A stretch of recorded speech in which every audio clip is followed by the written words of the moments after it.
Isso, cara, eu trabalhava na rua, né? E aí, pô, o molequinho trabalhando na rua, ele conheceu minha. Quando foi pedir minha mãe em casamento, ele já chegou com um Play 2 na caixa pra mim. Eu não tinha nem videogame, eu não tinha nem televisão pra colocar o Play 2. Ele chegou com o Play 2 e falou: pô, quero pedir a mão da sua mãe em casamento, mas antes de mais nada, eu quero que você não trabalhe mais na rua, que você vai estudar. Que minha mãe queria que eu estudasse e, tipo, no interior de São Paulo, assim, acho que pro cara ser homem, ele tem que trabalhar. Não, vai virar homem, tem que trabalhar.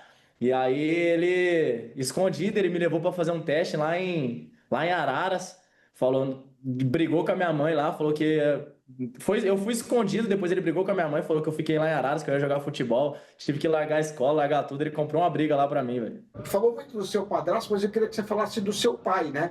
Como é que era a relação do seu pai? Não era tão legal assim? Queria que você explicasse pra gente. Não, cara, não era legal. Nunca foi uma relação assim de pai e filho.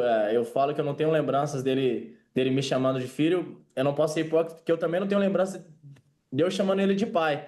Porque ele chegava em casa, eu estava sempre apreensivo para ver se ele ia chegar bêbado. Ele era pedreiro, né? Então, o pedreiro recebe assim que acaba o serviço, ou recebe toda sexta.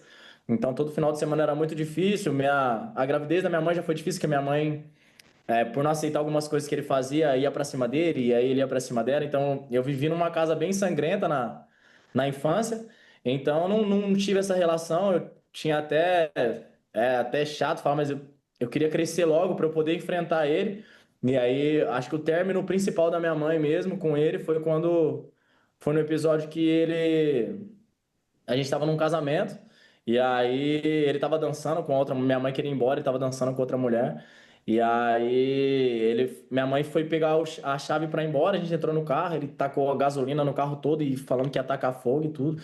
E aí foi a primeira vez, eu acho assim que eu fui para cima dele, e aí depois a gente conseguiu fugir, foi para um lugar lá junto com a polícia, só que no dia seguinte a gente foi para casa e aí ele foi pra cima da minha mãe, e eu fui pra cima dele também. E aí ele foi e me bateu. Ele nunca tinha me batido, ele batia na minha mãe. E foi quando ele me bateu, minha mãe viu ele me batendo, minha mãe tava muito machucada também.